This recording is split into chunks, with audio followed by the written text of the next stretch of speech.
Hola. Bueno, el primer vídeo que voy a grabar para el canal es el de adaptación de contenidos porque, bueno, considero que es algo súper importante y como estoy teniendo mogollón de feedback por Instagram, pues bueno, digo, voy a empezar con esto.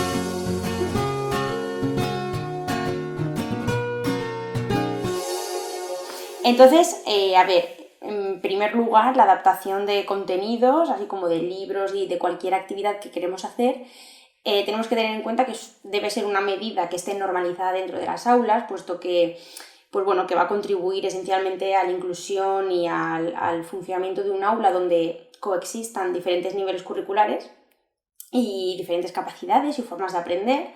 Entonces, bueno, creo que es algo que tenemos que tener muy claro, que tenemos que saber hacerlo y que tenemos que conocer muy bien qué estrategias seguir y qué pautas, pues bueno, aplicar a la hora de adaptar pues esos contenidos, ¿no?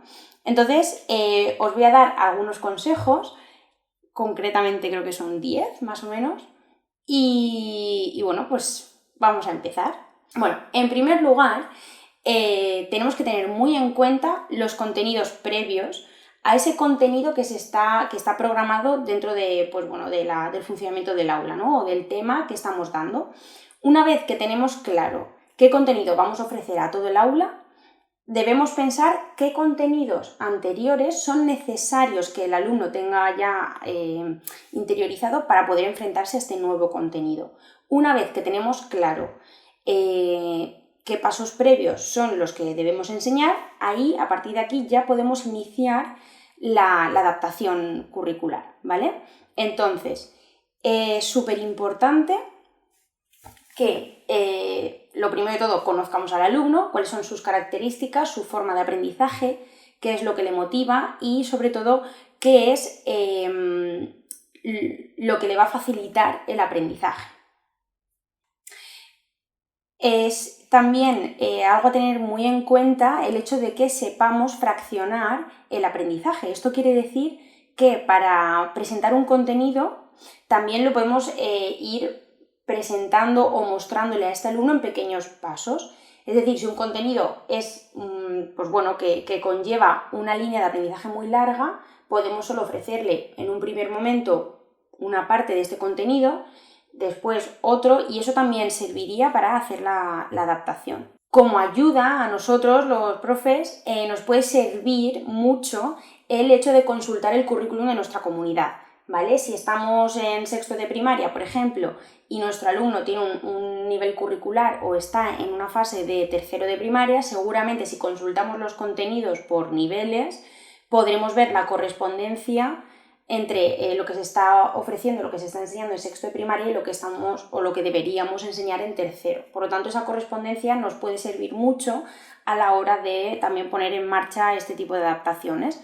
El segundo consejo que os doy es que respetemos siempre al máximo la distribución y la forma del contenido que vamos a ofrecer. Es decir, si vamos a leer un cuento, por ejemplo, y queremos adaptar ese cuento, pues respetar las ilustraciones, la forma, el formato en el que se le está ofreciendo al resto de alumnos, etc., ¿vale? La distribución de los contenidos en los libros de texto también se debe respetar, ¿vale?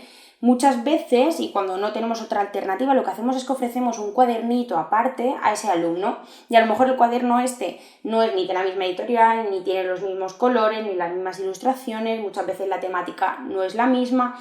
Entonces es importante que respetemos al máximo y que esté en armonía la adaptación con la estética, con el libro y con todo lo que el resto de compañeros esté haciendo, ¿vale? Esto es súper importante precisamente para fomentar la inclusión educativa dentro de las aulas, ¿vale? Y normalizar la presencia de este tipo de medidas y la presencia de este alumnado dentro de las aulas. El tercer consejo que os doy, y ya empezando por las áreas curriculares, por ejemplo en matemáticas, pues si vemos que hay un exceso de información, seguramente tendremos que eliminar y obviar aquella información que no sea relevante, ¿vale? Entonces, en cuanto a las cifras, si vemos que son cifras muy largas o que el alumno todavía pues no comprende el concepto de las unidades de millar, por ejemplo, pues bueno, reducimos a lo mejor hasta las decenas o hasta las centenas, ¿vale? Lo mismo ocurre con las operaciones matemáticas. Si estamos dando, por ejemplo, las multiplicaciones, pero nuestro alumno todavía está con las sumas y las restas, tendremos que reformular todas esas operaciones o los problemas matemáticos o los procedimientos, mecanismos a la suma, ¿vale? En lugar de a la multiplicación. Entonces, siempre tenemos que intentar que haya una correspondencia. Como decía antes, tenemos que respetar la temática, la estética y todo lo que, pues bueno, la programación de aula en sí. Por lo tanto, si estamos trabajando con multiplicaciones, podemos a este alumno ofrecerle problemas o operaciones que trabajen la suma repetida, porque al final lo que estamos haciendo es lo mismo, vamos a llegar al mismo resultado pero a través de otro mecanismo. Entonces es importante buscar caminos alternativos que nos lleven siempre a conseguir el mismo objetivo y el mismo resultado, tanto en los alumnos que no tienen adaptación como en los alumnos que sí tienen adaptación. Lo mismo ocurre, por ejemplo, para contenidos como el de la división. Podemos realizar con este alumno un ejercicio de reparto igualitario, ¿vale? Donde se emplee de manera manipulativa pues, un recurso que permita ese reparto. Por otra parte, los contenidos más cercanos a la vida diaria, como pueden ser las horas o las fracciones, las unidades de medida, etc., también será muy importante que tengamos en cuenta qué es lo que le va a servir en el día a día a este alumno. A lo mejor las horas con aguja, analógicas, no sirven de mucho y le va mejor el reloj en formato digital. Pues enfocaremos la adaptación para este alumno en leer el reloj en formato digital y a lo mejor no hace falta que le enseñemos el formato 24 horas. Entonces, siempre ajustándonos y siendo realistas a lo que el alumno va a poder enfrentar después en su día a día, porque no es lo mismo lo que haga en un examen en el colegio que luego la transferencia que va a poder realizar de este contenido a su vida diaria. Y bueno, por otro lado, como decía antes, intentar siempre que la temática esté relacionada. Si estamos trabajando las fracciones con tartas o con pizza o con lo que sea, o las unidades de medida a través de las recetas o lo que sea, pues siempre respetar la adaptación con una misma temática, una actividad similar para este alumno. No podemos olvidar tampoco el trabajo de la comprensión lectora en el área de matemáticas. Los problemas matemáticos muchas veces suponen un reto y causan una frustración en el alumnado, pero para las adaptaciones curriculares a lo mejor lo podemos enfocar de manera oral o a través de esquemas, de dibujos, de recursos manipulativos que plasmen ese enunciado del problema a través de imágenes. Entonces, siempre y todos los contenidos, las formas de trabajo, los mecanismos se pueden adaptar. El cuarto consejo que os doy es acerca de las áreas lingüísticas, ¿vale? Ya sea el área de castellano, naturales, sociales, en fin, cualquier área que conlleve la lectura o la adquisición de un contenido que viene escrito o redactado. Así como, bueno, pues las normas de ortografía o todas estas normas lingüísticas, ¿vale? Concretas. Entonces, hay muchas formas que adaptar, pero en principio lo importante y lo que tenemos que tener en cuenta es los textos, que también es una de las preguntas que me habéis hecho mucho por Instagram, los textos que son muy largos tienen una progresión, ¿vale? Entonces, de un texto largo podemos reformular el propio texto a un lenguaje más cercano al alumno o bien pasar a la siguiente fase, que sería reducir el texto a oraciones más complejas con 2 verbos u oraciones simples con un solo verbo. Por otro lado, si esto tampoco es suficiente, pasaríamos a la simplificación del texto a través de un esquema con palabras o simplemente con palabras.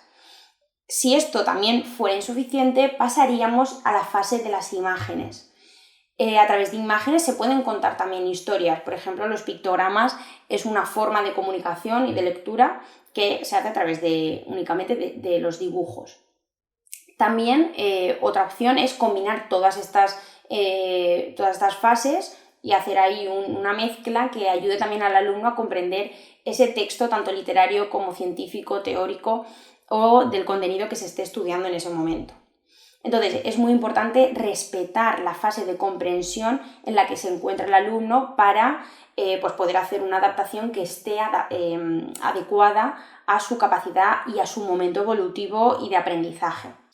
Otra de las preguntas que me hacéis es cómo podéis pues adaptar a lo mejor un libro de cuarto de primaria, un libro de texto de cuarto de primaria a un alumno que tiene un nivel curricular de primero a lo mejor. Entonces, pues bueno, es muy sencillo. Lo primero que tenemos que hacer es siempre, y como decía antes, respetar la temática, el vocabulario, en fin, el hilo conductor del tema que se está tratando.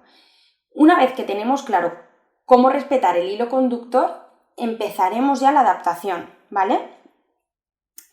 Como ya he dicho, el texto, pues con la progresión que os he contado, y el contenido curricular en sí, las normas de ortografía, la comprensión de conceptos abstractos, la clasificación de palabras o la clasificación de cualquier otra cosa, se simplificará también. Si la clasificación, por ejemplo, conlleva 4 categorías, pues a lo mejor podemos simplificar y reducir esa clasificación a 2.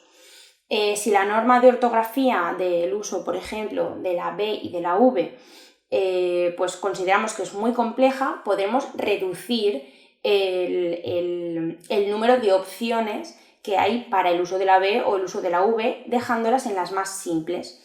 Por otro lado, también tenemos que tener muy en cuenta, pues por ejemplo, cuando estamos trabajando contenidos más teóricos en ciencias naturales o en ciencias sociales, el hecho de esquematizar toda la información, siempre y cuando el alumno tenga la capacidad de resolver pues, un esquema, porque en ocasiones puede ser un poco abstracto.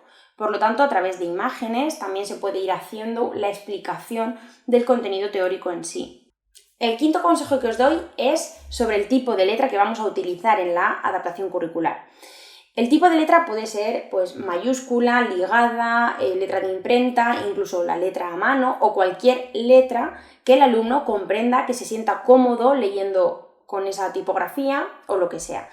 Es muy importante el respeto de la fase en la comprensión y en la decodificación, puesto que si el alumno no está cómodo con lo que se le está presentando, seguramente no aprenda, y más cuando se trata de un alumno con una necesidad específica al que se le está haciendo ya una adaptación curricular. El tamaño de la letra también es muy importante. A veces simplemente con un cambio de letra o ampliando la letra ya estamos haciendo una adaptación de acceso, ¿no?, que permite al alumno estar cómodo, trabajar de manera autónoma y sentirse pues, bueno, bien, y simplemente con eso bastaría. El sexto consejo que os doy está relacionado con la reformulación de algunos conceptos que pueden ser abstractos para el alumno. ¿Esto qué quiere decir? Pues que muchas veces una explicación teórica sobre un término concreto no llega, ¿vale? Y el alumno, por lo tanto, no lo aprende y no lo interioriza, y a veces lo aprenden con palabras de andar por casa. Por ejemplo, un sinónimo, pues no hace falta que expliquemos pues bueno, el típico cuadrito amarillo que aparece en los libros, ¿vale? Y diciendo que son palabras que significan lo mismo, como por ejemplo esto y lo otro, pues a lo mejor lo aprende más rápido. Entonces, una buena explicación es aquella que el alumno va a entender. No por ser más teórica y más científica va a ser mejor. Por lo tanto, la reformulación de conceptos que pueden resultar más abstractos para el alumnado también es uno de los consejos que os doy y que tenemos que tener muy en cuenta a la hora de realizar las adaptaciones. A veces, acercándonos a su vocabulario, a su fase de desarrollo, a su nivel cognitivo, ya estamos haciendo mucho por ellos, y simplemente con esa pequeña reformulación ya estamos consiguiendo muchas cosas. El séptimo consejo que os doy es cómo podemos hacer esta adaptación. Bueno, pues es muy sencillo. Hoy en día todos los libros de texto nos vienen con un CD o con un código que podemos meter en el ordenador, en internet, y nos lleva a un libro en formato digital. Es el mismo libro que tenemos en papel, pero en el ordenador. Entonces, esto es esencial, porque el tema que queramos adaptar o la página o la lectura que queramos adaptar, lo único que tendremos que hacer es ir al libro en formato digital, meternos en internet y hacer un pantallazo. Una vez que tengamos la foto de esa parte del libro, iremos al PowerPoint y ahí borraremos lo que no nos interesa y reformularemos. Podremos escribir con el tipo de letra que queramos, en el color que queramos, reformulando el contenido de esa parte del tema como queramos. Entonces, el libro digital es súper importante, es esencial a la hora de hacer las adaptaciones curriculares de temas o lecturas concretas que vayamos a ofrecer o que tengamos en el libro de texto para todo el alumnado. En el caso en que queramos adaptar cualquier otro documento y no dispongamos del formato digital, es muy sencillo. Escaneando ese documento y transportándolo a un PowerPoint haremos lo mismo. El procedimiento será el mismo. Borrar la parte que no nos interesa y escribir encima lo que queramos. El octavo consejo que os doy es una estrategia de convivencia y de funcionamiento de aula. Una vez que terminamos un tema, normalmente hacemos un examen y eso, pero también es importante que todos los alumnos, tanto los que tienen adaptación como los que no tienen adaptación, puedan poner en común lo aprendido. Entonces, es importante que busquemos un material que pueda servir para todo el aula, que puedan realizar al mismo nivel todos los del aula, todos los alumnos y alumnas, y que luego puedan compartirlo con sus compañeros, ¿vale? De esta manera, generalmente elegiremos un recurso que tenga un nivel más bajito para que el alumno que tenga una adaptación, pues no tengamos que adaptar esa actividad. De esta forma, el resto de alumnos que no tienen ninguna adaptación va a poder realizar fácilmente esa actividad y el alumno que tiene la adaptación, pues también la podrá realizar y a lo mejor con ayuda de un compañero, pero es un momento en el que todos los alumnos están haciendo algo igual, lo mismo para todos. Esto beneficia al grupo y sobre todo beneficia al alumno que tiene la adaptación curricular, puesto que se siente en el mismo nivel y en la misma posición que todos sus compañeros. Porque no podemos olvidar que un grupo lo forman todos los alumnos y las alumnas de una clase. Entonces debe haber un momento de interacción y un momento común en cuanto a actividades, a conversaciones y a charlas entre ellos que aprendan y que permitan ese intercambio de información, vivencias y de momentos. Ofreciendo este material común, lo que estamos haciendo es fomentar que el grupo esté compartiendo un espacio, un tiempo y un contenido en concreto. Por lo tanto, sirve para unificar, sirve para potenciar el aprendizaje entre iguales, la comunicación, el diálogo entre los alumnos y sobre todo el intercambio de experiencias y de aprendizajes. Y bueno, estos son los consejos que os dejo, espero que os sirvan y a continuación os voy a dejar algunos ejemplos de adaptaciones que ya he realizado para que podáis ver cómo he aplicado toda esta teoría a la práctica con mis alumnos. No olvidéis que si queréis el dossier explicativo con todas estas pautas os podéis suscribir en mi página web www.entretea.com y os haré llegar a vuestro correo electrónico un dossier donde están resumidas todos estos consejos. Muchas gracias.